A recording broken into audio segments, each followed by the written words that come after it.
by Landon Knack. You had the shot that was given up by Matt Sauer, and those were very, very costly. And that really would hurt the comeback that the Dodgers had. I mean, Matt Sauer gave the home run to Perdomo in the 8th inning, and that was kind of the difference in this one. The Dodgers, they got 3 hits tonight on Brandon Pfaadt. It's just the most stunning development, I think, against a Dodgers starting pitcher again this season is the Dodgers' success against Brandon Pfaadt. Brandon Pfaadt went 6 innings, gave up 3 hits. All 3 of those hits were home runs. 2 solo shots for Mookie Betts and a solo shot for Shohei Ohtani. And yes, that's great. You get a couple home runs for Mookie, you get a solo shot for Shohei Ohtani, leads Major League Baseball with 17 home runs on the season.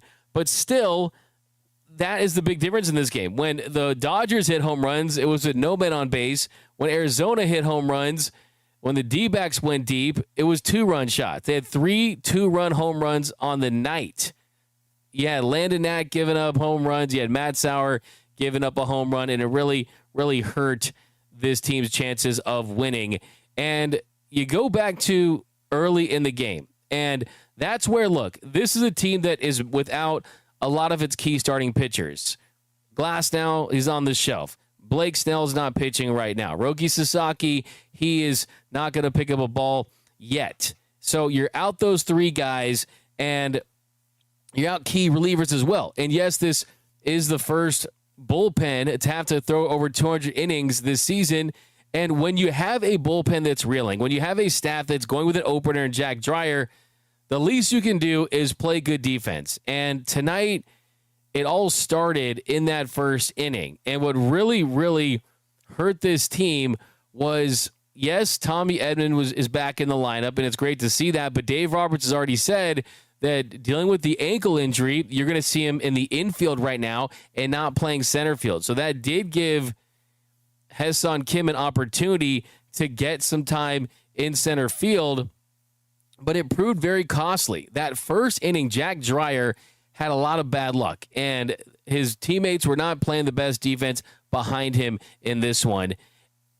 Didn't get off to a great start, gave the single to Marte, struck out Carroll, walked Gurriel. With runners on first and second, a fly ball that should have been out ended up as a double that scored a run that gave the Diamondbacks a 1-0 lead earlier in this one.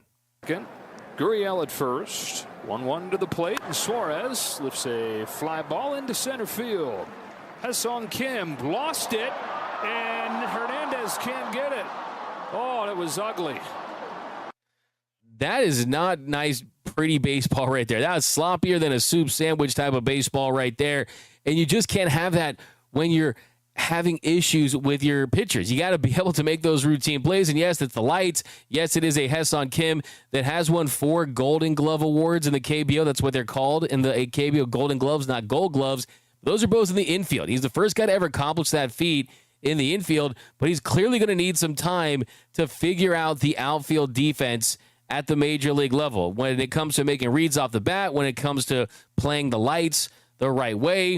And it just wasn't his night defensively or offensively, quite frankly. But that's a play that you just can't have. And look, you don't have Andy Paz out in center field. It was a scheduled day off. Dave Roberts said before the game that Andy Paz is an everyday player, and this was just a day off for him. And you didn't have Tommy Edman because it's his second day coming off the IL, so you weren't going to have that. So Ha-Seong Kim, he's going to get those opportunities. You're going to have to live through some of these growing pains, but that was certainly one right there that the Dodgers couldn't afford. I mean, they continue to give up runs early to their opponent, and that is something that has been a consistent issue for this team during this rough stretch. They've allowed runs in the first inning in each of the last 5 games. Last 5 games, the Dodgers have given up runs in the first innings.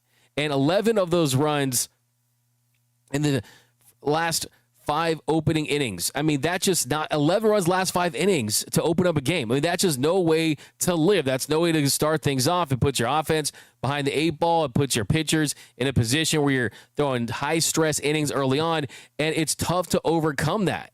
And Jack Dreyer wasn't terrible, but he was hurt by Didn't have great pitch execution. Wasn't the best version of Jack Dreyer that we've seen.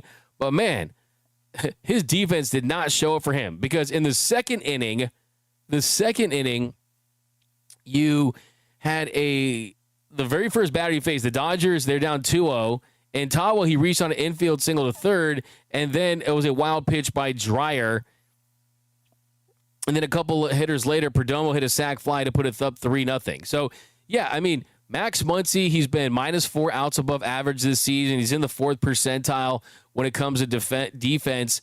But that was not the right play right there. I mean, that's an errant throw on Max Muncy that led to that infield single. It's not going to show up as an error, right? But still, that's a play that he will say that he should have made, and he just did not make. And that is just 2 innings right off the bat where your defense lets you down and it leads to runs. And when you're a team that's slumping, those are the types of things that happen, right? When you go through slumps, when you go through stretches where things aren't going your way, it is throwing errors. It is not making plays that you should make. It is losing balls in the light. It is just a snowballing of these moments, and you're seeing it for this team, and it's happening early in games, which it really, really hurts you in a lot of different ways, because then when Landon Knack comes into the game,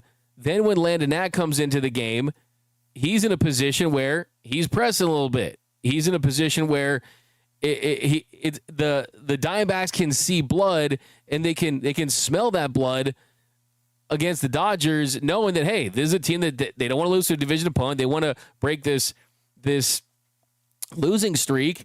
And it wasn't a well-pitched third inning, but when Landon Knack came in there, he walks Carroll, gave up a bomb to Gurriel Jr., 2-run shot, 5-0 game. Couple hitters later, Moreno, bomb to left, 7-0 game. 4-seam fastball, nitro zone up and in. And then just like that, he gives up 4 runs on 4 hits. I do want to give credit to Landon Knack for going out there and being able to have the ability to at least eat some innings. I mean, I was really impressed with his ability to come off giving up those 2 home runs the way he did and find a way to buckle down and get some innings to try to preserve this bullpen for tomorrow, because that's never an easy task for a pitcher to do, especially when you're going through a rough stretch. It looked like he was going to be out of there, and the Dodgers were probably going to have a position player pitching at some point. He threw a career-high 106 pitches. He had a 16-pitch at-bat with Gabriel Moreno that he won that battle, ended up as a flyout in the 5th inning. It was actually the most pitches in any at-bat this year in Major League Baseball. So give him credit. He did end up going longer in this game than it looked like he was going to do at one point. He didn't tax the bullpen like it looked like he did, so give him credit. He did eat those innings. He did eat those outs. He did a nice job of settling in and recovering, and he ultimately did pitch 5 innings and didn't give up another run after allowing that second 2-run home run. He even got out the last 7 batters he faced. So after he gave the last 2-run home run to Moreno, he did dial it in and was able to give the Dodgers 5 innings. So that should help them as this series moves along, as they try to win this series and try to snap this 4-game losing streak. But let's go down into the Dodgers clubhouse where Landon Knack just spoke to reporters. Let's hear what he had to say about being the bulk guy tonight for the Dodgers.